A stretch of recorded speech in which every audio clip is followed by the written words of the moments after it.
우리가 조기 노령연금을 보통 이제 손해연금이라고 말씀을 드리는데 이럼에도 불구하고 빨리 받아갖고 제가 주식이나 이런 데 투자 잘해서 제때 받는 것보다 더 높은 효과를 올리고 싶다 이렇게 얘기하면 제가 이제 꿈깨라고 말씀을 드립니다. 왜냐하면 제가 28년 동안 이 재무설계를 했는데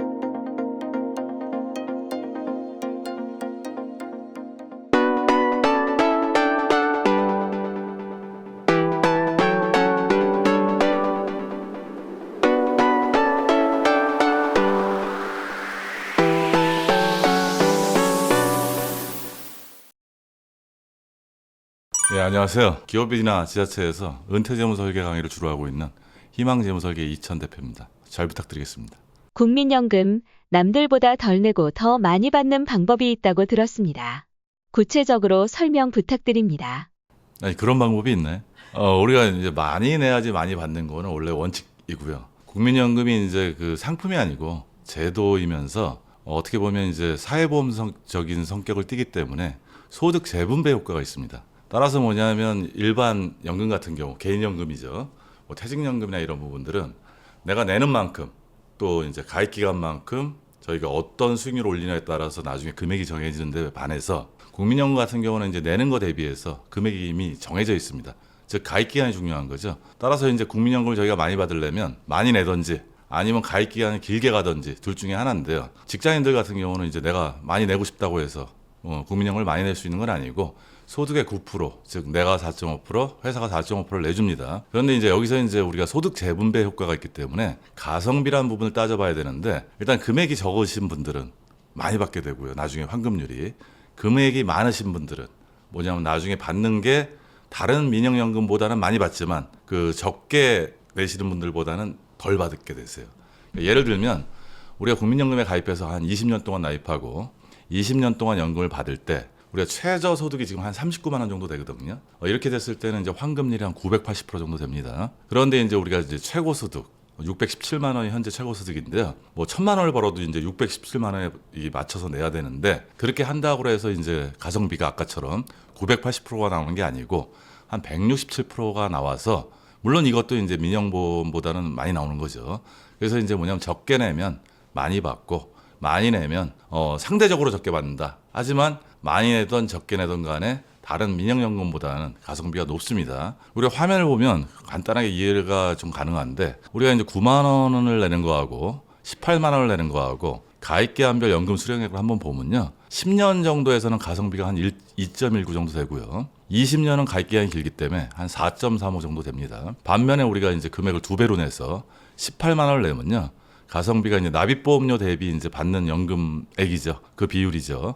1.4로 줄어들고 20년을 내더라도 4.35에서 2.79로 줄어듭니다. 마지막에 이제 45만 원 낸다고 한번 더 비교를 하면요. 가성비가 10년일 때는 아까 9만 원일 때 2.19에서 0.9로 줄어들고요. 20년일 때는 4.35에서 1.79로 줄어드니까 우리가 뭐냐면 덜 내고 많이 받는다는 어떤 그런 거는 있을 수 없는 얘기고 단 뭐냐면 국민연금에 가성비가 있으니까 적게 냈을 때 많이 받는 효과는 있다. 뭐 이렇게 설명하는 게 더 맞을 것 같습니다. 국민연금, 조기 수령과 최대한 늦게 수령하는 것 어떤 것이 더 유리한가요? 국민연금 이제 제가 이제 기업이나 지자체에 가면 강의할 때 항상 사람들이 이제 궁금해하시는 게 이 부분이에요.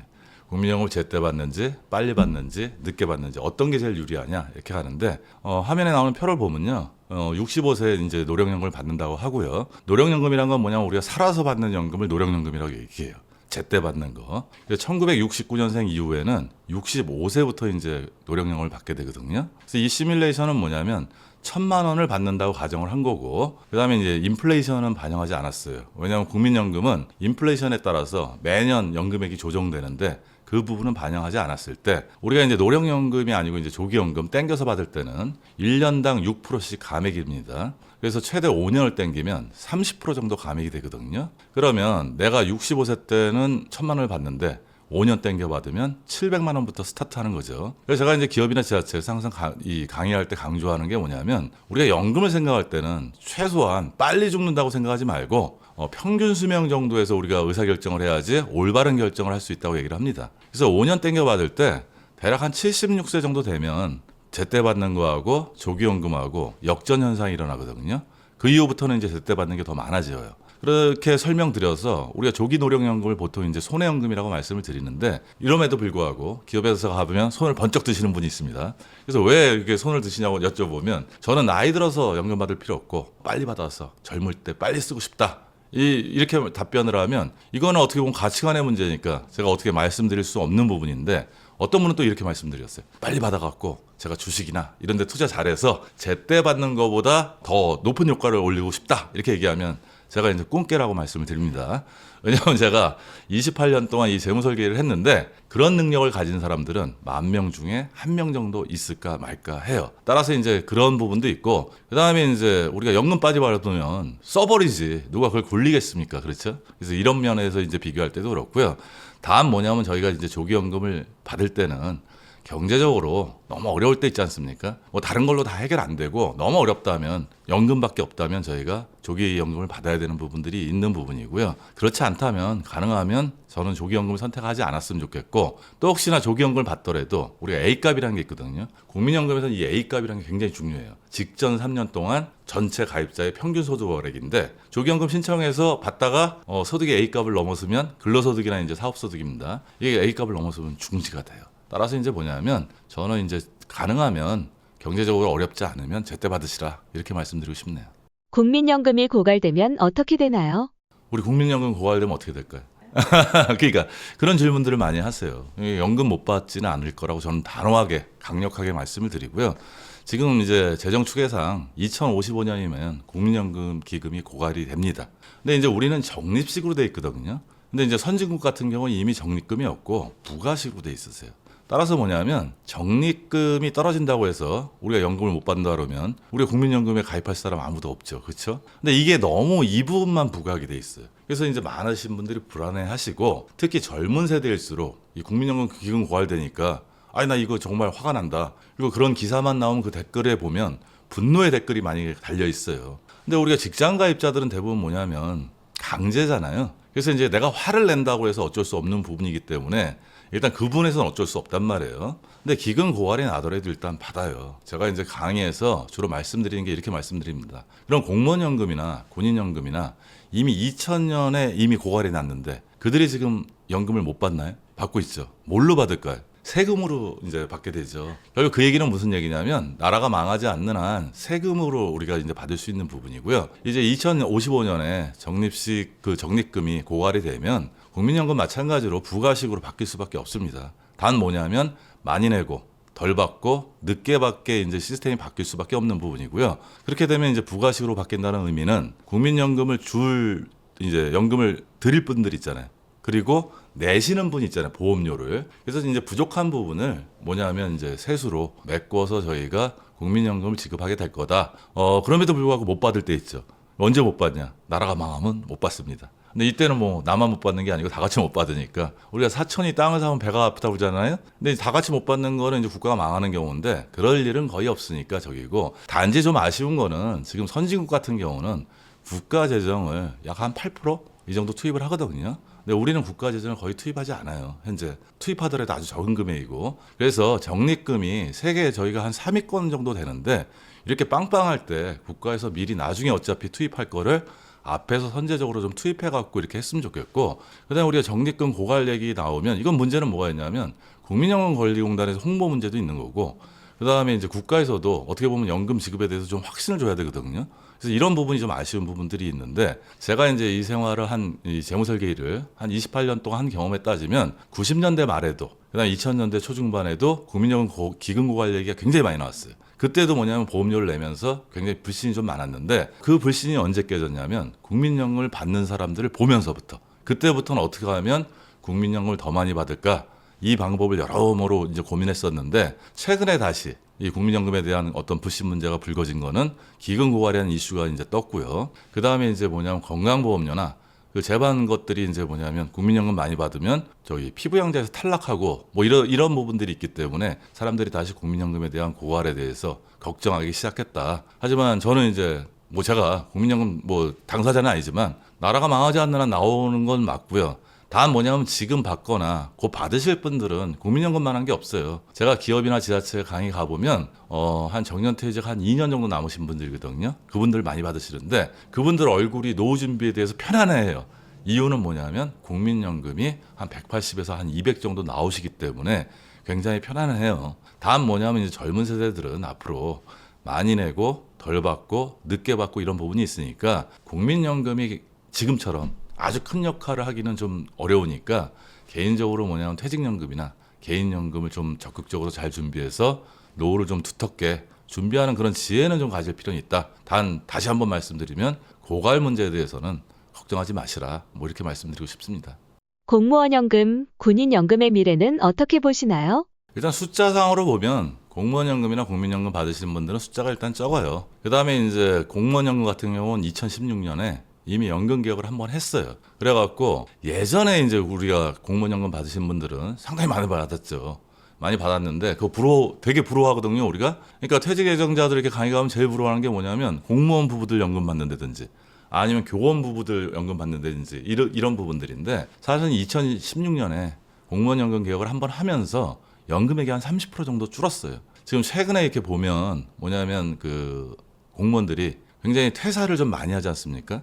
그다음 공무원 경쟁률도 예전보다 낮아졌잖아요. 그러니까 예전에는 뭐냐면 연금 소득이 적어도 또 일하는 게 이제 안전한 부분이 있고 저희가 그리고 나중에 연금을 많이 받는다는 메리트가 있기 때문에 이제 공무원을 했었는데 지금 그렇지 않고 이제 퇴사하는 이유는 연금액이 많이 줄어들었다. 뭐 이런 부분들인데 사실은 뭐냐면 아까도 말씀드렸듯이 뭐 인원수는 뭐 상대적으로 국민연금보다 상당히 적고요. 그다음에 저희가 이제 좀 아셔야 될 건 뭐냐면 국민연금 9% 지금 내고 있는데 공무원연금 18% 정도 2배 정도 내요. 그래서 이렇게 받는 부분들도 있는 부분이고 따라서 뭐냐면 기금고갈 문제가 있다 그러면 국민연금이 지금 연금개혁 논의하듯이 공무원연금이나 군인연금은 글쎄 군인연금은 약간 특수연금이기 때문에 좀 더 특수하기 때문에 이제 몰라도 공무원연금도 마찬가지로 개혁을 해갈 거고요. 지금 뭐냐면 여러 사람들 입장에서는 뭐냐면 공무원연금하고 국민연금하고 통합해야 되자 이런 얘기들이 좀 많이 나오거든요. 따라서 뭐 제도 앞으로 변하면서 이런 부분들이 반영되지 않을까 이렇게 싶습니다.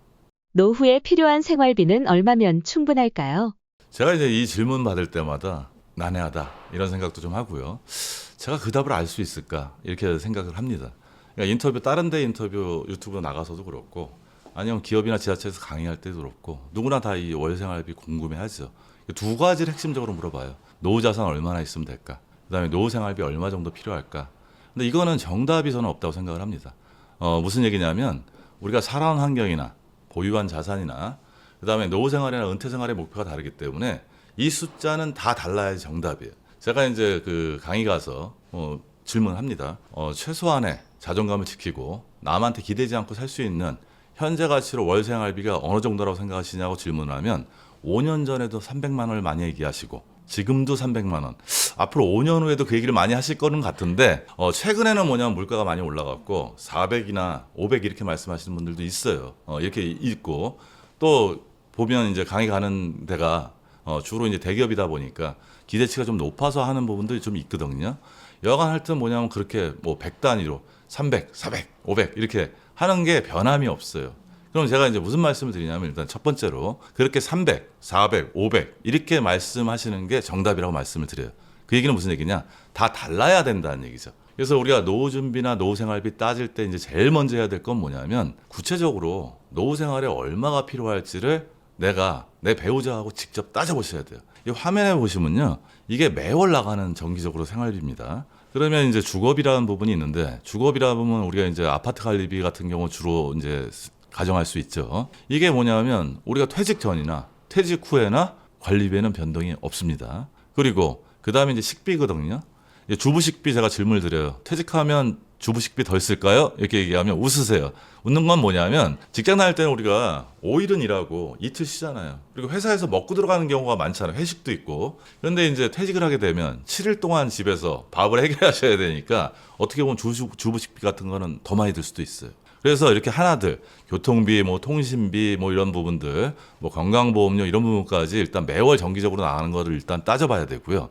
그 다음 장에 보면 이제 저희가 비정기 지출이라는 부분이 있습니다. 그러니까 이제 앞에 제가 말씀드린 부분은 매월 고정적으로 아니면 변동적으로 지출하는 것도 있죠. 왜냐하면 외식비 같은 경우는 뭐냐면 어떤 달은 한 번 할 수도 있고 또 한 번에 뭐 한 20만 원 쓸 수도 있고 어떤 날은 두 번 해서 뭐 한 15만 원에 쓸 수도 있고 그건 어떻게 쓰냐 따라 달라지니까 그런 부분에서 있는데 뒷부분에 이제 비정기 지출은 뭐냐면 매월 발생하는 건 아니고 연간 발생하는 비용입니다. 제가 아파트를 갖고 있으면 세금을 내는 거를 매월 내지는 않을 거 아닙니까? 그 퇴직 후에 뭐 지금은 옷을 가끔 사더라도 퇴직 후에는 뭐 옷을 매달 살 것도 아니고 그다음에 이제 명절 비용이라 이렇게 본다면 명절이 뭐 매달 있는 것도 아니고 뭐 이런 부분들이니까 이렇게 간헐적으로 비정기적으로 발생하는 비용들이 있는데 우리가 이걸 비정기 지출이라고 얘기를 합니다.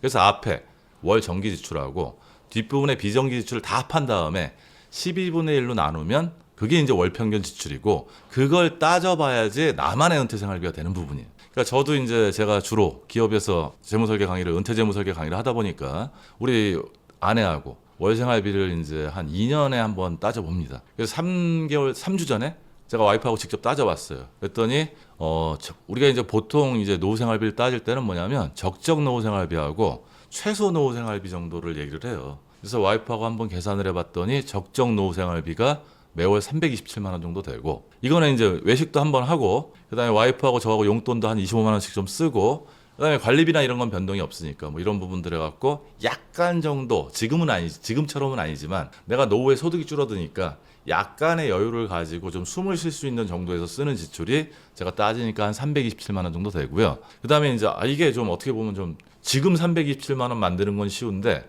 우리가 이제 퇴직해갖고 주직장을 잃어버려서 327만 원을 연금으로만 만들기는 만만치 않으니까 그러면 외식도 좀 덜하고 용돈도 좀 줄이고 우리가 많이 움직이지 않고 최소한 하면서 쓸 수 있는 최소 생활비가 어느 정도일까 하고 따져봤더니 한 266만 원 정도 되더라고요. 이거는 그러니까 무슨 얘기냐면 저의 정답이란 얘기죠. 따라서 뭐냐면 지금 보시는 시청자 선생님들께서도 중요한 건 뭐냐면 뭐 언론이나 이런 데 나오는 그냥 노후 생활비는 참고치일 뿐이지 내가 정확한 숫자는 아니에요. 그러니까 다시 말씀드리면 뭐냐면 내가 여태까지 살아온 환경도 다르고 보유한 자산도 다르고 노후 생활이나 은퇴 생활의 목표도 달라요. 나는 외식을 한 번 하는 게 목표일 수 있고 어떤 분은 뭐냐면 그래도 주에 한 번씩은 해야지 이럴 수 있고 취미 생활로 본다 그러면 저는 돈 안 드는 독서나 음악 감상을 할 수도 있지만 또 이제 골프 좋아하시고 활동적이신 분들은 그런데 하는데 다 돈이 들지 않습니까?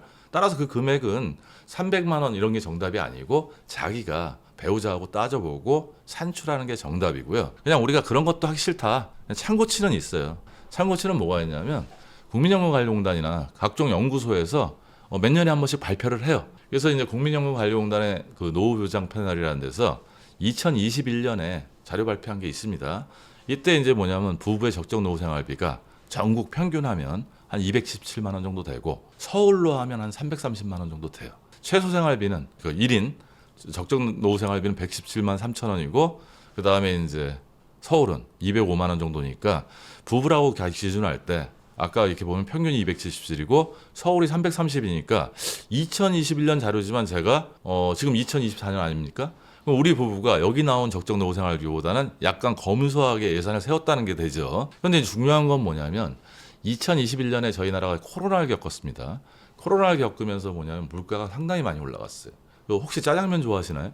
코로나 이전에 짜장면 한 그릇 드실 때 얼마 정도 내셨나요? 한 5, 6천 원 정도 했겠죠. 예. 근데 이제 가격이 좀 올라서, 아니, 물론 지역마다 이제 편차가 있으니까 그건 다르지만, 하여튼 물가가 좀 올라서 지금은 짜장면 한 그릇 먹는데 한 8천 원 정도 내야 되지 않습니까? 저 같은 경우는 이제 간짜장을 좋아해요. 그럼 한 10,000원 정도 내야 되고, 뭐 공깃밥도 한 그릇에 1,000원 이렇게 받는데, 지금 한 2,000원 받는 데도 가끔 있단 말이에요. 이렇게 전반적으로 물가가 올라갔어요. 따라서 이제 2021년인데, 이 자료가 국민연금관리공단이 2년마다 한 번씩 이 자료를 산출하거든요. 그래서 2023년 자료가 아직 발표가 안 됐지만, 이거 발표할 때는 월 생활비가 20에서 30만 원 올라갔을 거라는 거. 그리고 제가 이제 3주 전에 제 아내하고 이제 따져봤을 때 327만 원 아니었습니까? 적정 노후 생활비가. 제가 2년 전에 와이프하고 따질 때는 한 290만 원 정도 했어요. 따라서 뭐냐면 저희가 물가에 따라서도 필요한 노후 생활비가 상당히 변동되고 더 많이 갈 수 있다.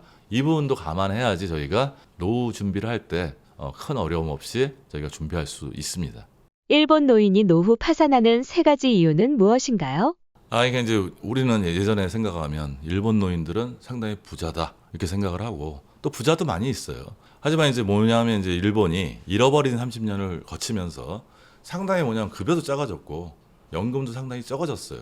그래서 저희 이제 일본이 우리나라 국민연금 같은 게 뭐가 있냐면 1인당 6만 5천 엔 N 정도 받는 게 국민 한 명당 다 있습니다. 그 다음에 이제 직장을 다니시면 후생연금이라고 그래갖고 그게 한 140만 원 정도. 그래서 더하면 뭐 한 200만 원, 210만 원 가까이 되죠. 그럼 지금 환율이 많이 낮아졌습니까? 걔들이 이제 엔화가 이제 가치가 떨어졌으니까. 그럼 우리 돈으로 하면 180에서 190 정도 되는데 이게 이제 국민연금 같은 경우는 이제 의무고 부부가 같이 살아 있으면 둘이 각각 6만 5천원씩 받아요. 그러면 이제 130만 원 정도 되니까 어떻게 보면 최소한의 생활을 하는 데는 가능할 수 있어요. 그런데 이제 노후 파산할 때 어떤 문제가 생기냐면 이게 이제 좀 지금 말씀드린 부분은 부유한 노인을 얘기하는 게 아니고 일반 여기서 약간 좀 떨어지는 노인들 얘기하는 거 아닙니까? 이게 되면 이제 뭐냐면 부부 같이 살아있을 때는 어떻게 하는지 최소 생활이 가능한데 배우자 한 명이 사망을 하면 그 다음에 노후 파산을 갈 확률이 굉장히 높아요.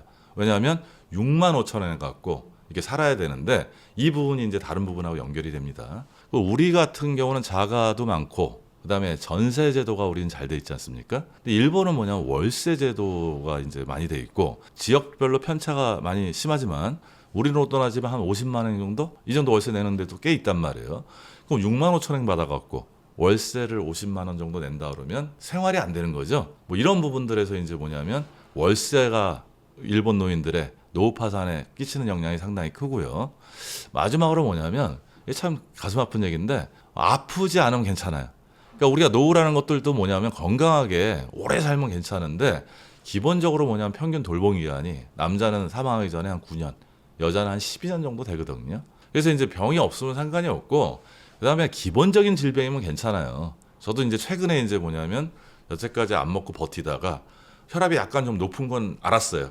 알았는데 이제 갑자기 요로결석이 있어갖고 검사를 받다 보니까 제가 이번에 검사를 받았는데 혈압을 딱 재니까 180이 넘게 나오더라고요. 제가 깜짝 놀라갖고 그 바로 약을 먹기 시작했고요. 그러면서 이제 피 검사를 전반적으로 했더니 그것만 있는 게 아니고 이제 나이 들면 성인병 있지 않습니까? 콜레스테롤 이렇게 높아갖고 지금 고혈압 약하고 콜레스테롤 약을 먹어요. 근데 이게 한 달치 먹어도 우리나라 뭐 건강보험도 잘 돼 있고 하니까 그렇게 비싸진 않단 말이에요.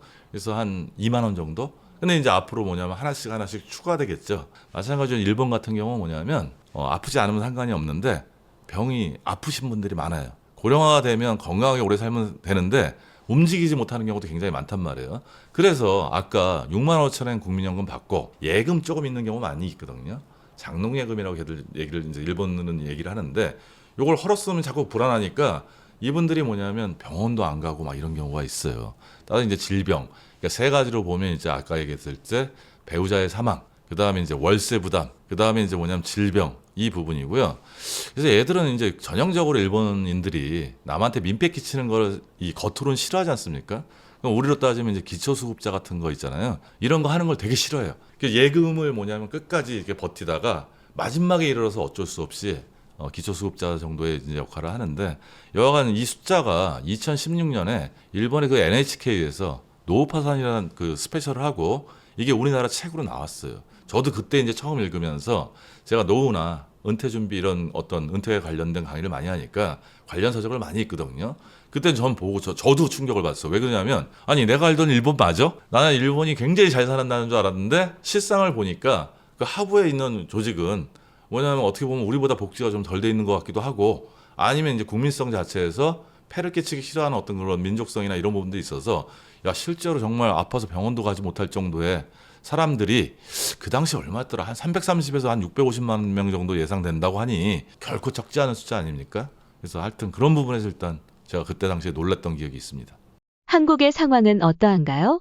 이미 뭐 많이 걱정들 하시죠. 그리고 이제 많이 나오는 얘기가 그 미래에셋 투자와 연금센터에서 인생 5대 파산 리스크라고 하는 부분들이 있어요. 그게 뭐냐면 성인 자녀 지원 리스크, 그다음에 창업, 은퇴 창업, 실패. 세 번째가 뭐냐면 황혼이혼, 네 번째가 중대질병, 다섯 번째가 이제 금융사기 이런 부분이거든요. 뭐 그 중에 이제 가장 큰 거가 뭐냐면 제가 볼 때는 이게 우리가 권투할 때 펀치가 약하더라도 잽을 자꾸 맞다 보면 마지막 라운드 가서 KO 당할 가능성이 높아요. 저는 이제 이 다섯 가지 파산 이유 중에 자녀 지원 리스크가 가장 크다고 생각을 하거든요. 물론 여기서 얘기하는 건 성인 자녀 지원 리스크예요. 하지만 성인 자녀 지원하기 이전에 우리는 어린 때부터 애들이 태어나서부터 지금은 이제 하나 막 이렇게 나니까 뭐 유모차도 굉장히 외국 수입차 이렇게 쓰고 애들에 대한 지출이 상당히 많습니다. 게다가 이제 유치원 정도 가게 되면 뭐 영어 유치원 보내는 집들도 상당히 많고 그다음에 중고등학교 올라가면 이제 사교육비 뭐 굉장히 심하게 들어가지 않습니까? 이렇게 계속해서 잽을 막다가 점점 펀치가 세지는 거죠. 그다음에 이제 대학 등록금, 뭐 학자금, 그다음 용돈 뭐 이런 거 지원하고 마지막에 한 방 크게 맞는 게 뭐냐면 결혼자금 지원이거든요. 그래서 이런 부분들이 이제 쭉 이어지면서 우리가 노후 준비를 못하는 큰 리스크도 됐고 결국은 마지막에 우리 노후 준비된 자금을 자녀하고 나눠야 되는 경우도 이제 생겨버리는 부분이에요. 저는 이제 성인 자녀 지원 리스크가 아니고 자녀 지원 리스크가 오래 누적돼서 굉장히 큰 영향을 끼친다고 생각을 하거든요. 작년에 이제 세법 개정안이 하나 나왔는데 저희가 자녀들한테 재산을 증여를 할 때 성년자들은 10년 동안 5천만 원까지는 세금 없이 공제를 이렇게 증여를 할 수가 있습니다. 근데 작년에 세법 개정안에서 뭐냐면 혼인한 자녀는 뭐냐면 추가로 1억을 증여를 해도 뭐냐면 세금을 안 내도 된다. 이렇게 돼서 우리는 참고사항으로만 알고 있는 거예요. 그러니까 우리가 알았던 건 뭐냐면 과거에 어차피 자녀들한테 지원할 때 그냥 음성적으로 이렇게 지원했던 부분이 있어요. 그러면서 지원하면서도 이게 증여에 걸릴까 안 걸릴까 이런 부분들에 대해서 고민하시는 분들 많거든요. 그게 양성화됐다 우리는 이렇게 생각할 수 있는데 우리 자녀 입장에서는 다르게 생각할 수도 있다는 거. 제가 강의 때 우스갯소리를 많이 하는데 우리 자녀들은 결혼할 때 우리 아빠가 한 1억 5천 정도는 준비해 줘야 된다는 게 요번 세법 개정안으로 이렇게 갔다 하고 제가 농담을 많이 합니다. 그래서 하는 부분인데 여하간 뭐냐면 저희가 아마 전 세계에서 결혼 자금까지 이렇게 막대하게 지원하는 나라는 거의 아마 드물 거예요. 저희 나라가 유일할 수도 있고요. 아까도 일본 얘기를 많이 했는데 뭐 학교, 대학교까지는 저희가 그 교육비 부분에서는 일본하고 우리나라하고 좀 비슷하게 나갑니다. 지원하는 거는 또 같은 정서상의 이제 동양이고 이런 부분이 있는데 걔들은 결혼 자금 지원은 그렇게 많이 안 해요. 그러니까 뭐냐면 그냥 뭐 신혼여행비 뭐 이 정도 좀 보태주는 정도? 뭐 이 정도지. 우리처럼 막 온 재산을 헐어갖고 자녀한테 지원한다든지 저는 정말 말리고 싶은 건 뭐냐면 대출 받아서 자녀 지원하시는 분들이 있거든요. 그러면 이제 뭐냐면 그 나중 대출 원리금을 갚다가 파산을 버리는 거예요. 그러니까 왜 성인 자녀 지원 리스크가 파산 사고냐? 이렇게 해서 잽으로 맞다가 그래서 노후자금 준비 못하고 나중에 마지막까지 가서 애들한테 큰 지출을 하면서 결국은 본인들의 노후 생활이 무너져 버리는 어떤 이런 결과 때문에 이 5개 사유 중에 가장 일반적인 케이스가 성인 자녀 지원 리스크, 자녀 지원 리스크 아닐까 이렇게 생각을 합니다. 노후 파산을 막기 위해 꼭 알아야 할 것들이 있다면 무엇인가요? 일단 좀 전에 말씀드렸듯이 5개 파산 리스크는 누구나 다 아는 부분들이고 뭐 나머지는 이렇게 다 똑같이 발생하는 건 아니에요. 다 누구나 황혼이혼하는 거 아니고 누구나 은퇴 후에 창업하는 것도 아니고 누구나 금융사기 당하는 건 아닙니다. 근데 파산하는 거는 이런 것 같아요. 뭐냐면 저희가 아까 그 노후 월생활비 따져봤지 않습니까? 이 필요한 부분이 있고 내가 준비된 부분이 있을 텐데 필요한 데서 준비된 걸 빼면 부족분이 나오지 않습니까? 이걸 어떤 방식으로든지 메워야 돼요. 근데 지금은 뭐냐면 세상이 많이 변해갖고 60대 이상 중에 10명 중에 6명이 일하는 시대예요. 그 다음에 70대 이상은 10명 중에 3명 정도가 일을 하는 시대입니다. 따라서 뭐냐면 현역일 때처럼 월급 받고 일을 할 수는 없지만 우리가 생각을 좀 많이 낮춰갖고 최저임금 플러스 알파, 그러니까 현역 시절에 한 반 이하로 되는 만약에 임금을 주는 일자리 같은 경우는 얻을 가능성도 상당히 크거든요. 따라서 이제 이런 부분인데 이렇게 해서 해결하면 상관이 없는데 근데 이것도 좀 전 불행하다고 생각을 해요. 그러니까 제가 제일 바라는 거는 정년퇴직 예정자분들이나 아니면 기업에서 50세가 정도 제가 이제 강의를 많이 하면 제가 뭘 강조하냐면 정년퇴직할 때까지 최대한 노후 준비를 잘 하셔갖고 60대 일하는 게 저는 원하는 사람도 많거든요. 왜냐하면 생계를 위해서 일하시는 분들도 많지만 일의 보람이나 어떤 분들은 뭐냐면 너무 심심해서 일을 하고 싶어 하는 경우도 있어요.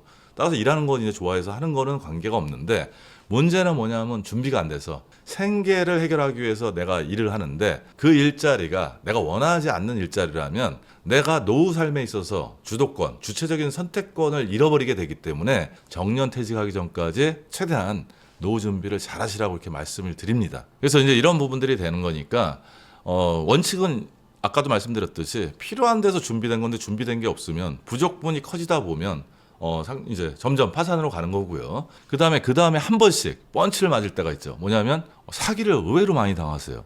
제가 이제 이 강남 선능 쪽에 이제 사무실이 있는데 이 선능 강남 이쪽은 옛날부터 다단계가 아주 유명했던데요. 그런데 요새는 이제 다단계가 뭐냐면 상품 다단계가 아니고 막 코인 다단계 막 이런 부분들이에요. 그래서 저희 1층에 사무실이 있는데 이 사무실이 기획부동산 또는 제가 여기 이사 온 지 3년 됐는데 코인 다단계들이 많이 있는데 3에서 6개월까지밖에 안 간다는 얘기죠. 그 얘기는 무슨 얘기냐면 그 시점 안에 망하고 많은 사람이 또 손해를 보고 다른 업체가 또 들어와서 또 많은 사람인데 이게 왜 그러냐면 저희가 준비가 안 돼 있으니까 조급하기도 있고 일확천금을 노리게 되는 거거든요. 그래서 이제 사기를 당하는 부분이 있기 때문에 일단 뭐냐면 일확천금 이런 거 바라지 않고 지금 만약에 부족한 게 있다면 그럼에 불구하고 최소한대로 이제 준비를 많이 하시고 그 다음에 우리가 몸을 때울 수 있지 않습니까? 그러니까 건강 관리에 굉장히 신경을 쓰인다면 앞으로 뭐냐면 일본이 지금 일자리가 많이 부족해요. 근데 우리나라도 아마 10년 이내면 고령화가 굉장히 진전되기 때문에 일자리가 많이 부족할 거예요.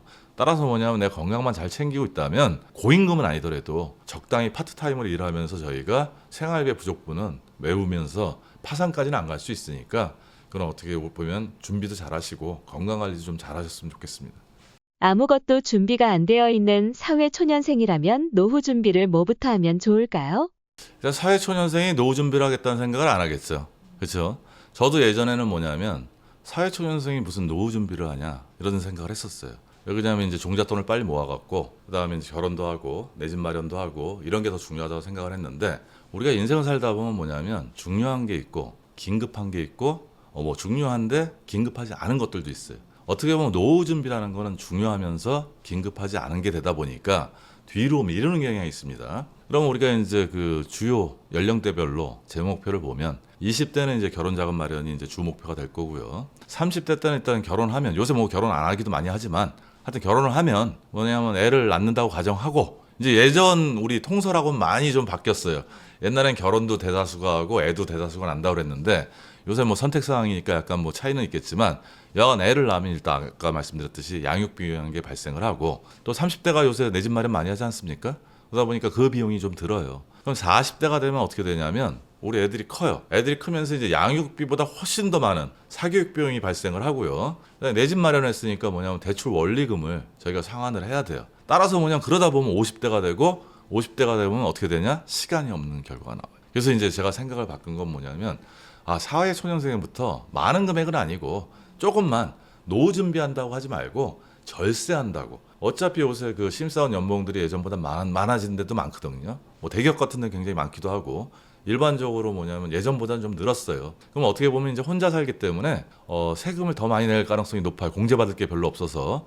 그러면 노후 준비 생각하지 말고 일단 나는 절세를 하겠다 이렇게 생각을 하고 노후 준비를 시작하면 될 것 같아요.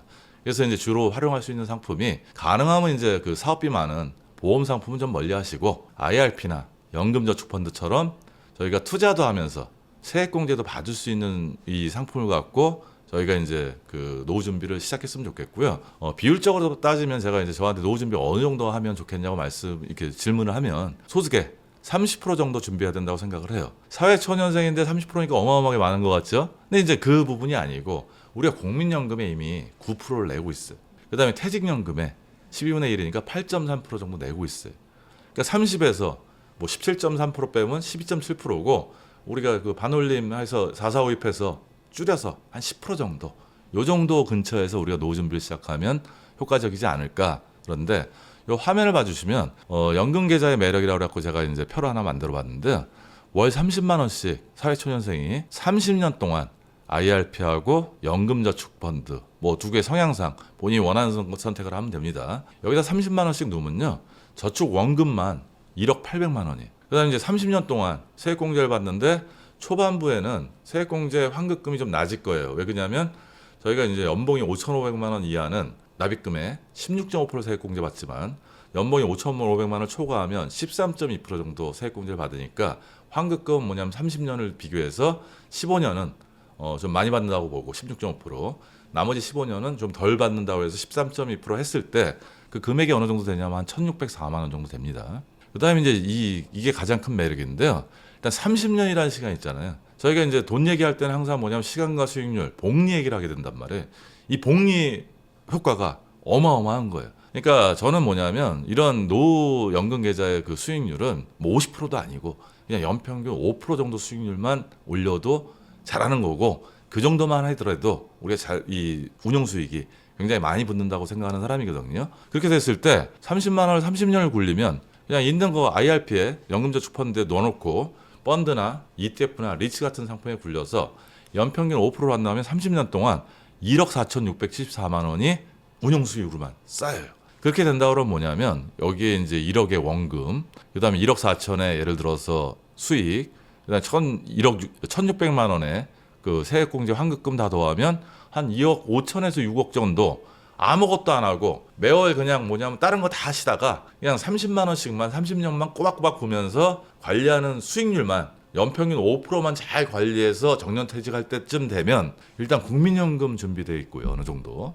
그다음에 퇴직연금 준비돼 있고 그다음에 개인연금으로 한 2억 5천에서 6억 정도 마련되면 사회초년생의 노후 준비로서는 굉장히 크고요. 그거 말고도 이제 연금 계좌에는 다양한 혜택들이 있어요. 그래서 이번 기회에는 뭐 그것까지 제가 다 말씀드리긴 좀 그렇고 여하간 제가 말씀드린 부분은 뭐냐면 사회초년생이라고 해서 노후 준비를 이렇게 생각 안 할 건 아니고 그때 노후 준비를 한다고 내가 돈을 모으면 참 재미없을 것 같아요. 그렇죠? 아주 나중 얘기인데 지금은 뭐냐면 절세. 우리가 국가와 민족을 위해서 세금을 뭐 굉장히 많이 일부러 많이 낼 필요는 없지 않습니까? 내가 낼 세금 내고 탈세가 아니고 절세할 수 있는 건 절세해서 절세를 하면서 30만 원씩만 꼬박꼬박 쌓아나가면 어느 시점에 내가 노후 준비가 필요한 시점에 그 원금하고 수익하고 해서 내 노후 준비가 어느 정도 탄탄하게 마련돼 있다. 뭐 이런 부분에서 저는 사회초년생들한테는 노후 준비하라는 얘기 안 해요. 절세하시라고 얘기를 해요. 다음 뭐냐면 연금 계좌를 갖고 절세를 하시다 보면 이게 함부로 못 찾거든요. 찾으면 손해도 크고 그러다 보면 내가 노후 준비가 필요한 시점에 개인연금 자산이 많이 쌓여 있다. 이렇게 이해하시면 될 것 같습니다. 40대 직장인을 위한 노후 준비 방법 추천 부탁드립니다. 사실은 40대도 노후 준비에 대해서 중요성에 대해서 아직도 잘 모를 때예요. 아직도 내 눈앞에 아까 얘기했듯이 내 집 마련이 더 중요하고 내 집 마련했으면 대출 원리금 갚고 그다음에 애들이 한참 들어가기 때문에 소비가 많아요. 그러니까 우리가 직장 들어가서 월급을 받고 일반적인 케이스라면 계속해서 월급이 늘어나요. 그렇지만 누구나 월급이 내가 너무 많아서 이 월급 어떻게 쓸까 고민해 보시는 분은 아무도 없단 말이에요. 그렇죠? 그만큼 지출이 늘어난 거예요. 게다가 40대는 어떻게 보면 수입보다 지출이 더 많을 수도 있어요. 애들 본격적으로 사교육비 많이 들어가는 시점이기 때문에 그럼에도 불구하고 뭐냐면 40대는 해야 돼요. 50대가 하는 거하고 40대는 틀리고 마찬가지로 뭐냐면 아까 저는 이제 뭐냐면 노후 준비라는 게 50대까지는 준비하기 어렵다고 생각을 해요. 이런 이유 때문에. 그래서 이 경우는 뭐냐면 절세하고 노후하고 좀 균형 있게 가자는 얘기죠. 절세도 아까 사회초년생처럼 좀 필요하지만 그렇죠. 세금 또 많이 낼 때니까. 그다음에 이제 뭐냐면 저희가 노후 준비라는 것도 이제 시작을 해야 될 때란 말이에요. 그다음에 시간을 아까 이렇게 보면 30살의 사회초년생보다는 10년 잃어버렸잖아요. 그러니까 금액을 좀 더 늘리셔야 돼요. 그럼 대략 얼마 정도 이렇게 하시면 되냐면 저희가 연간 세액공제 그 납입 금액 한도액이 900만 원 정도 되거든요. 월로 환산하면 한 75만 원 정도 돼요. 그렇게 했을 때 표를 보시면 아시겠지만 한 20년 동안 납부한다고 보고 원금이 한 1억 8천 정도 되고요. 그다음에 세액공제 합계가 2,376만 원. 그다음 운영수익이 1억 3,247만 원에서 75만 원씩만 넣어도 노후에 국민연금, 퇴직연금에 더해서 3억 3,623만 원의 개인연금이 이렇게 가는 거예요. 그러니까 사회초년생도 뭐냐면 제가 아까 30만 원으로 비교를 했지만 시간이 흘러서 40대가 되면 소득이 많이 늘어난단 말이에요.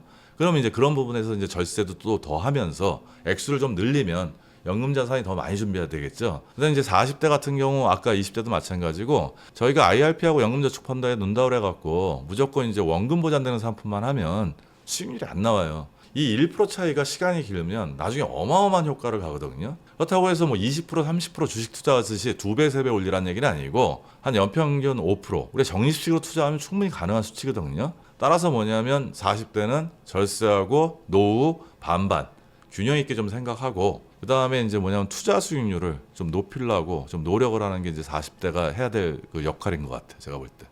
노후 준비, 배우자와 같이 해야 하나요? 그래서 요새 이제 부부 합산 이렇게 얘기하면 이제 노후 준비의 기틀이 이제 바뀌고 있어요.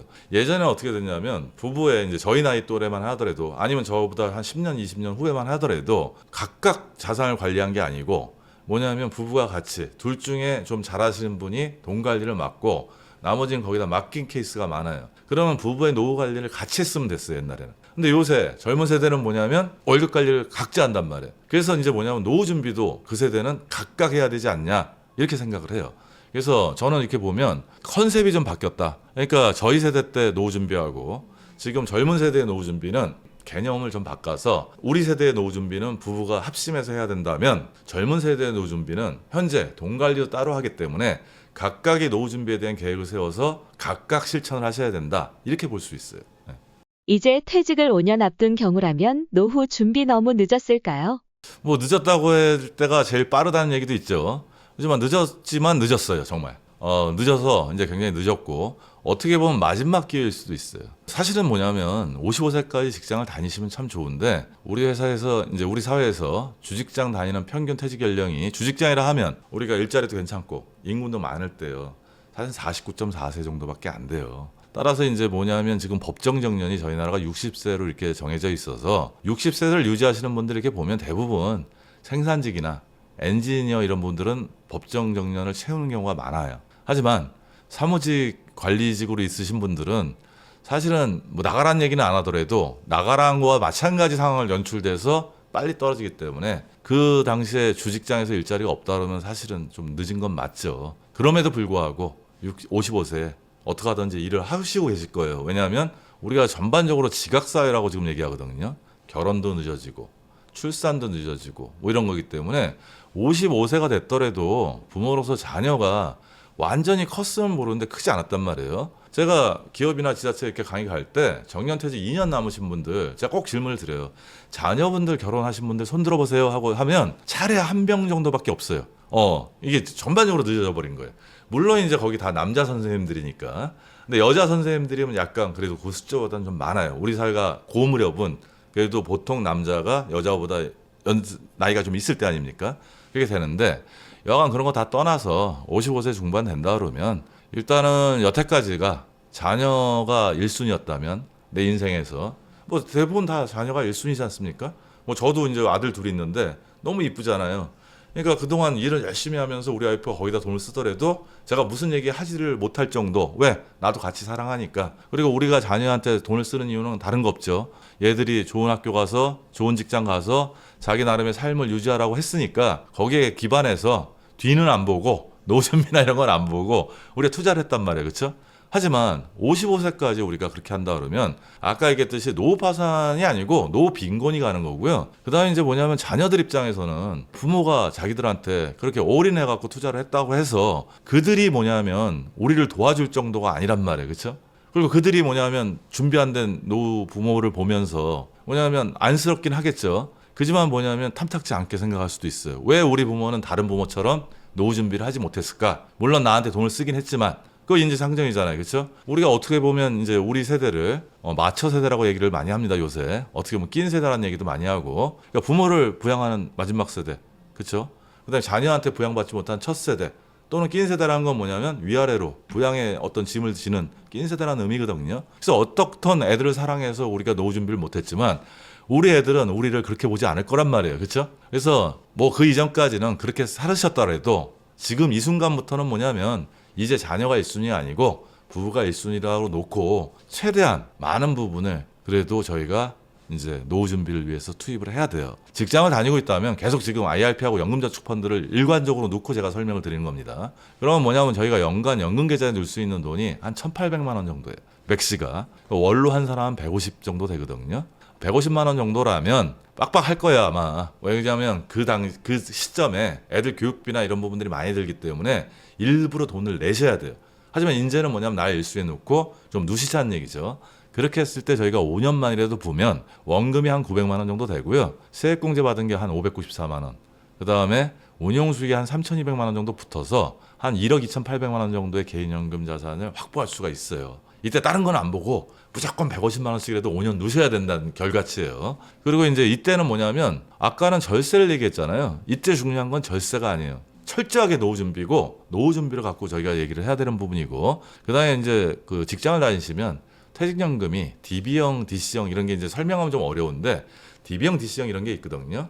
그럼 이제 일반적으로는 DB형으로 갖고 계시다가 이 무렵에서 임금 상승률이나 여러 가지가 떨어지기 때문에 DC형 퇴직연금으로 꼭 임금 피크제 안 가시더라도 전환하는 어떤 그런 것들 좀 고려해 보실 필요가 있고요. 그 다음에 이제 더 중요한 건 뭐냐면 이제 지출을 줄이셔야 돼요. 퇴직 후 소득에 맞춰서 지출을 줄이지 않으면 상당히 어려운 노후가 기다리고 있다. 그러니까 퇴직한다고 해서 바로 지출이 줄지 않거든요. 어떻게 보면 더 많이 늘어요, 사실은. 뭐냐면 그 무렵이 어떻게 보면 우리 인생의 자산의 정점이에요. 그러니까 왜냐하면 퇴직금까지 같이 받기 때문에. 그리고 한 30년 이상 저희가 직장생활 하느라고 열심히 일했기 때문에 보상 심리도 좀 있어요.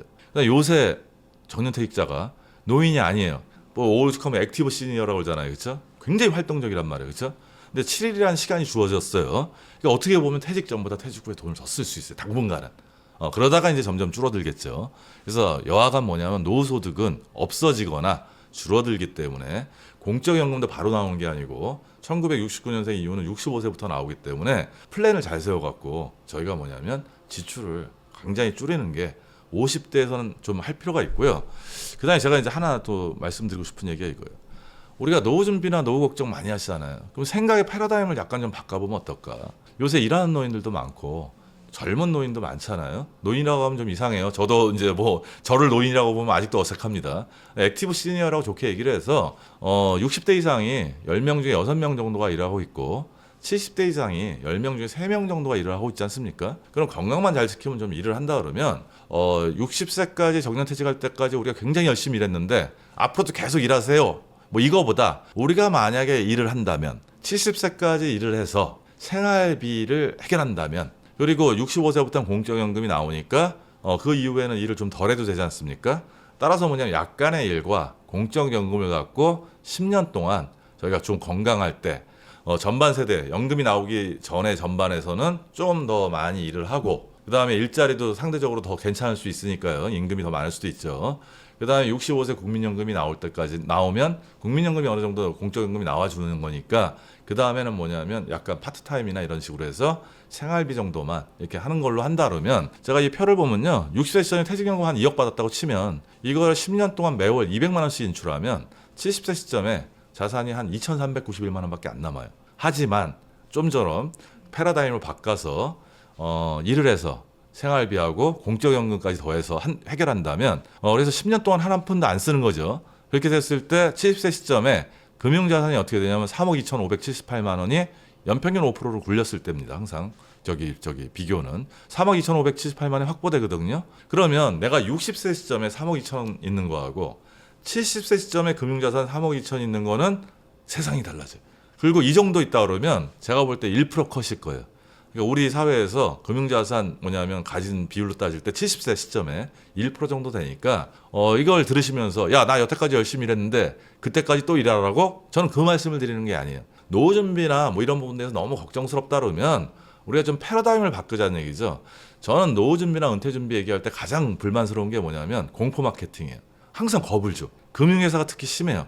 그래서 그런 부분들이 준비가 안 될 거라고 생각하고 뭐 10억, 20억 필요하다는 이런 얘기도 쉽지 않게 하고 아니 10억, 20억이 어디 있습니까? 우리 직장생활 열심히 하신 분들이 정말 집 한 채, 부채 좀 껴있고 금융자산 좀 있는 정도가 열심히 사신 건데 거기에 대놓고 10억, 20억이니 집 빼고 또 필요하다 그러면 어떤 분이 노후 준비를 하려고 마음먹은 사람이 있고 노후 준비를 이렇게 포기하지 않는 사람이 누가 있겠냐는 얘기죠. 그거 아니란 얘기죠. 우리 열심히 직장생활 건강하게 잘하면 국민연금 아까 그걸 너무 걱정하지 마시라 그랬잖아요. 국민연금도 받쳐주고 또 직장 열심히 다니면 퇴직연금도 있고 개인이 좀 더 열심히 좀 이렇게 준비를 해서 좀 모자란 부분 더 하고 그냥 일하는 시대니까 좀 일 좀 한다고 생각을 하고 그다음에 아까 말씀드렸듯이 70세까지 좀 패러다임을 바꿔서 이런 부분들의 생활비를 일정 부분 내가 일로서 해결한다고 얘기한다면 우리가 왜 노후나 은퇴 준비를 그렇게 걱정을 할 필요가 있냐는 얘기죠. 그러니까 우리가 목표가 너무 높으면 가다가 금방 포기해야 되잖아요. 근데 목표가 너무 높지 않으면 조금씩만 한다면 꾸준히 할 수 있거든요. 저는 그 노후 준비나 은퇴 준비의 불안을 좀 덜고 그 대신 뭐냐면 좀 빨리 시작을 해야죠. 왜냐하면 시간이 확보돼야 되는 거니까. 그러니까 아까도 말씀드렸듯이 우리 인생에 중요하고 긴급하지 않은 일 중에 노후 준비라는 게 있는데 보통 우리가 나중에 문제가 생기는 것들이 뭐냐면 중요한데 긴급하지 않은 것들이 나중에 문제를 일으켜요. 뒤로 미루다가. 그래서 미루지 마시고 지금 당장 이 방송 보시면 지금부터 내가 은퇴 때 얼마 정도 쓸 건가 계산하고 내가 준비된 게 얼만가 그 다음에 필요한 거에서 준비된 걸 빼고 부족분이 나오면 내가 이걸 어떤 방식으로 해결할 건가 이런 대책이라도 먼저 세우시면서 시작을 하신다 그러면 저는 은퇴 준비나 노후 준비에 대해서 우리 언론이나 이런 데서 겁주는 거 그 정도가 아니고 좀 편안하게 좀 안정적으로 준비할 수 있겠다 이렇게 말씀을 드립니다. 자영업자, 프리랜서의 경우는 노후 준비를 어떻게 해야 할까요? 사실 직장인들은 제가 걱정을 덜 해요. 근데 이제 문제는 뭐냐면 소상공인, 프리랜서, 특고 노동자들 이런 부분들이에요. 이런 분들이 뭐냐면 국민연금 가입 안 하신 분들도 많고요. 그 다음에 가입을 했는데 소득 대비 가입 금액을 적게 하신 분들도 많아요. 그 다음에 또 하나 또 문제는 뭐냐면 가입을 해놓으시고 안 내시는 분들도 많아요. 그래서 난 이 부분이 이제 제일 걱정스러운 부분이고, 그 다음에 또 이들은 뭐냐면 이분들은 직장인과 다르게 퇴직연금이 없어요. 그래서 이분들은 뭐냐면 좀 긴장하셔야 돼. 제가 직장인들은 너무 걱정하지 말라고 얘기하지만 이런 직군의 어떤 직업을 가지신 분들은 일단 국민연금 고갈 너무 걱정하지 마시고 일단 많이 부시라는 얘기 아니에요. 내가 납부할 수 있는 정도의 적정 여력. 그렇죠? 그러니까 직장인들이 왜 나중에 가서 편안하게 생각하냐면요. 강제로 뛰기 때문이에요. 제가 그분들한테 질문을 드려요. 만약에 선생님들이 한 3, 40명 앉아 있어요. 예를 들어 강의할 때. 선생님들이 예를 들어서 국민연금이나 퇴직연금이 강제 가입이 아니고 내가 임의대로 선택했으면 선생님들에게 가입한 사람이 몇 사람이나 될 거냐고 질문하면 말을 못 해요. 왜? 한두 명 정도밖에 안 된단 말이에요. 제가 봐도 그렇단 말이에요. 당장 급하면 쓰게 되죠. 그렇죠, 사람이. 그래서 강제로 하는 부분인데 그 강제로 했던 부분이 결국은 뭐냐면 은퇴를 앞두고 정년퇴직을 앞두고 가장 든든한 어떤 노후 준비가 됐단 말이에요. 따라서 뭐냐면 아까 그런 부정적인 거 이런 거 따지지 말고 지금 말씀드린 소상공인이나 프리랜서, 특고 노동자 이분들은 상대적으로 노후 준비가 상당히 취약하고요. 제가 아까 일본의 파산, 3대 파산에서 얘기를 드렸잖아요. 거기도 직장 다니신 분들은 후생연금이 나오기 때문에 괜찮아요. 근데 마찬가지 직군에 있는 분들이 노후 파산하러 가는 게 많은 거예요. 따라서 우리도 뭐냐면 그 직군 분들이 준비를 좀 소홀히 하시면 어떻게 보면 이제 뭐냐면 나중에 노후 파산 갈 가능성이 높기 때문에 국민연금, 그다음 퇴직연금 없으시니까 개인연금 더 많이 넣으셔야 되죠. 그렇죠? 근데 예전에는 뭐냐면 자영업을 하시면 오래 하신다는 보장은 좀 있었어요. 소득은 많지 않더라도 뭐냐면 길게 하실 수 있으니까 그게 이제 어떻게 보면 연금의 대응이 될 수 있다고 생각했는데 요새 자영업자 폐업률 장난 아니거든요. 따라서 이제 뭐냐면 빚을 안 지면 다행인 세상이 돼버린 거예요. 그래서 이제 이분들은 제가 이제 공포심을 들리라는 게 아니고 경각심을 드리면 정말 준비 많이 하셔야 돼요. IRP나 이분들도 연금저축부터 시작이고요. 가능하면 저는 뭐냐면 사업비 많은 연금보험 이런 것들은 제일 마지막에 돈 많으시고 세금 걱정되시면 내가 이제 뭐냐 수익률보다 세금이 좀 중요할 때가 있습니다. 이럴 때 보험을 좀 일부 활용하시고 제일 첫 순위는 뭐냐면 첫 번째 그 IRP하고 연금저축이고요. 소상공인 같은 분들은 뭐가 있냐면 노란우산공제라고 있어요. 세액공제 그거 좀 더 많이 받거든요. 이렇게 가고 나중에 폐업할 때 뭐 이렇게 지원 받고 막 이렇게 하고 중간에 대출도 받고 뭐 이런 부분도 있기 때문에 그거 위주로 이제 이렇게 적극적으로 가입해서 활용하시면 좋을 것 같네요. 슬기롭게 노후 생활을 보내는 방법. 뭐가 가장 중요할까요? 노후 생활 이렇게 생각하면 전부 다 돈만 생각하죠. 노후 준비하면 은퇴 준비 이렇게 얘기하면 돈만 걱정하시는 분들이 많아요. 우리가 퇴직하기 전까지는 뭐냐면 노후 준비할 때, 노후 생활할 때, 은퇴 후를 생각할 때 제일 걱정하는 게 돈 맞아요. 제일 걱정이 커요. 근데 막상 정년 퇴직해서 노후나 은퇴 생활로 들어가면 돈에 대해서 걱정하지 않는 건 아니고 돈에 대한 걱정은 상대적으로 약간 줄어들어요. 비중이. 그 대신 이제 뭐냐면 노후는 제가 말씀드린 뭐냐면 누구와 어디서 무엇을 하며 살지를 구체적으로 정하는 과정이에요. 그래서 제가 이제 은퇴 재무 설계 강의를 하지만 그 강의를 할 때 저하고 관련이 좀 없지만 비재무적인 부분을 많이 강조를 해요. 그래서 퇴직하기 전까지 누구와 무엇을 하며 살지에 대해서 구체적으로 한번 생각을 해보고 그 다음에 거기에 따른 준비가 필요하다면 퇴직해서 준비해서 오랫동안 고생하지 말고 직장 다니기 전에 미리 준비를 하면 뭐냐면 시행착오를 안 겪을 수는 없지만 최소한도 이제 정할 수가 있습니다. 그러면 누구와 무엇을 한다는 건 무엇이라는 부분을 놓고 보면 삶의 질하고 관계가 있어요. 뭐가 있냐면 그게 여가 생활이 될 수도 있고요. 취미 생활이 될 수도 있고요. 또 저처럼 일 좋아하는 사람은 일이 될 수도 있고 뭐 이런 부분인데 우리 이런 얘기 많이 하죠. 좋아하는 일 하고 싶은 일을 하라고. 쉽나요? 저는 그런 질문 많이 받는데 제가 좋아하고 하고 싶은 일을 하라고 해서 물론 지금 제가 하는 일이 저는 그냥 인위적으로 뭐냐면 제가 좋아하고 하고 싶은 일이라고 생각을 해요. 저하고도 잘 맞기도 하고. 그지만 뭐냐면 구체적으로 다른 걸 따져본 적은 없어요. 저는 그 질문만큼 어려운 게 없을 거고 아마 이 방송 보시는 분들도 지금 제가 한번 질문을 드려볼게요. 좋아하고 싶은 일, 좋아하는 일, 하고 싶은 일 찾으셨나요? 그러면 찾지 못하신 분들 많을 거예요. 뭔지도 모르실 거예요 아마. 그래서 그런 것들을 어떻게 보면 찾아가는 과정을 좀 했으면 좋겠다 하는 부분이고요. 따라서 이제 그런 어떤 취미생활이라든지 이런 것들도 그냥 우리가 좋아하는 일, 하고 싶은 일을 바로 찾을 수 없는 거잖아요. 뭘 해봐야 독서를 내가 이제 해봤단 말이에요. 아니 이게 이제 생각을 했단 말이에요. 그게 좋아하는 일이라고. 근데 독서를 하나도 안 하고 독서를 하는 게 좋아하는 일이라고 생각을 했어요. 근데 막상 독서를 하니까 이게 너무 지루하고 힘들어. 그럼 이거 나 좋아하는 일 아니잖아요, 그렇죠? 저는 어떻게 답을 드리냐면 좋아하고 싶은 일, 하고 싶은 일 찾는 건 어려운데 혹시나 우리가 직장 생활이나 일을 하면서 너무 바빠서 요거는 내가 시간이 생기면 나중에 이건 꼭 한번 해봐야지 했던 일을 먼저 찾아보시는 게 어떻게 하면 좋아하는 일, 하고 싶은 일을 찾는 가장 좋은 얘기고요. 그 다음에 은퇴 준비나 노후 준비는 돈만 해결되는 거 아닙니다. 물론 중요한 것 중에 건강, 돈, 그 다음에 뭐 외로움 뭐 이런 거 할 일이죠. 그러니까 이 부분이 여가 생활이라든지 이 세 가지가 다 중요하지만 모든 게 밸런스 있게 균형 있게 가야 돼.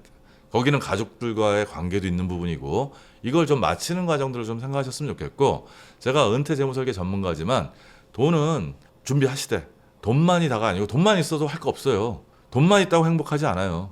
거꾸로 뭐냐면 건강만 하다고 해서 또 해결되는 것도 아니고 그래서 제가 말씀드린 건 뭐냐면 모든 거를 우리가 이제 한 5대 영역, 6대 영역 이렇게 얘기하거든요. 건강, 돈, 뭐 일, 여가, 관계 뭐 이런 부분들이 다 중요하다고 얘기를 해요. 그래서 이것들 좀 밸런스 있게 준비를 하시면 노후 생활이나 이런 부분들이 저기 좀 더 안정적으로 갈 것 같고요. 제가 이제 정년퇴직 예정자분들 이제 강의하다 보면 어떤 걸 강조하냐면 이제까지는 회사를 위해서 최선을 다해서 열심히 사셨다면 지금부터는 뭐냐면 회사일 빵꾸 내지 마시고 나머지 시간 뭐 그렇게 많지도 않거든요. 한 2, 3년, 많아야 5년 이렇게 되는 것들은 회사 일은 하시되 뭐냐면 내가 퇴직 후에 어떻게 아까 누가 어디서 무엇을 하며 살지 이 부분을 구체적으로 한번 생각해 보시고 사전 준비가 필요하다면 그 준비를 해서 사신다 그러면 훨씬 풍요롭고 여유로운 노후 생활을 보내실 수 있을 거라고 생각을 합니다.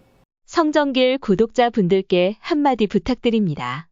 하여튼 오늘 뭐 장시간 동안 제가 얘기 드리는 부분이 정답은 아니지만 그래서 조금이라도 도움이 됐으면 하는 바람이고요. 이 방송 자체가 노후 준비나 은퇴 준비죠. 근데 우리가 노후 준비나 은퇴 준비에 대해서 중요하다고 생각하지만 사실 준비 안 하신 분들이 비율로 따지면 50%가 넘습니다. 그건 어느 나이 때나 마찬가지입니다.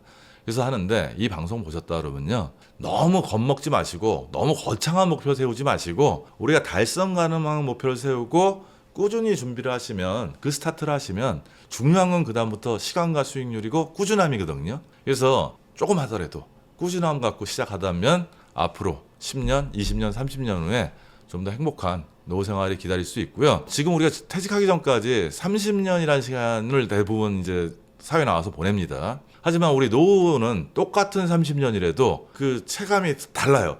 한 1.5배는 더 보셔야 돼요. 45시간. 왜냐하면 직장 다닐 때는 5일 일하고 이틀 쉬지 않습니까? 근데 퇴직한 후에 30년은 주 7일을 내가 다 보내야 되는 시간이기 때문에 요걸 잘 계획하고 준비하지 않으시면 굉장히 그 시간을 보내는 게 너무 어렵지 않을까 이렇게 생각을 합니다. 오늘 하여튼 제 방송 들어주셔서 감사합니다. 감사합니다. 부자가 되려면 이 세 가지가 다 중요한데 결국에는 공부로 귀결된다고 생각합니다. 비트코인이 대체 어떤 쓸모가 있는지, 비트코인이 진짜 돈은 되는지, 그리고 투자의 기본 원리부터 시작해서 알트코인은 어떤 방법으로 고르고 어떤 방법으로 투자를 해야 되는지 이런 부분도 당연히 알려드리고요. 차트 공부도 저는 코인 공부에 있어서 핵심 중에 하나라고 생각해요. 기본적으로 꼭 해야 되는 거라고 생각하고요. 언제 들어갈지 아니면 뭐 언제 수익 실현할지 이런 거를 지표를 따져보는 거죠. 그리고 선물 투자가 코인에는 가능하거든요. 안전하게 욕심부리지 말고 잘 쓰면 자산을 증식시키기에 좋은 수단 중에 하나지만 레버리지를 좀 쓸 수 있으니까. 하지만 과도한 레버리지를 쓰고 잦은 거래를 하면 순식간에 불이 날 수 있다.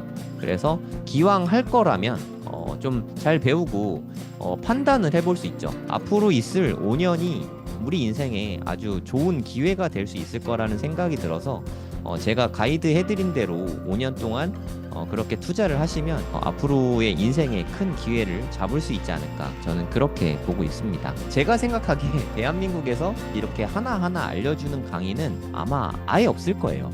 저도 그런 강의를 원했었는데 제가 2021년부터 코인 투자를 처음 시작했는데 저는 이렇게 알려주는 사람도 없고 강의도 없어서 삽질도 되게 많이 하고 손해도 사실 좀 많이 보고 했는데 제가 겪은 시행착오와 그때 답답함을 제가 누구보다 잘 알기 때문에 누구나 이해할 수 있게 쉽게 다 알려드릴 겁니다.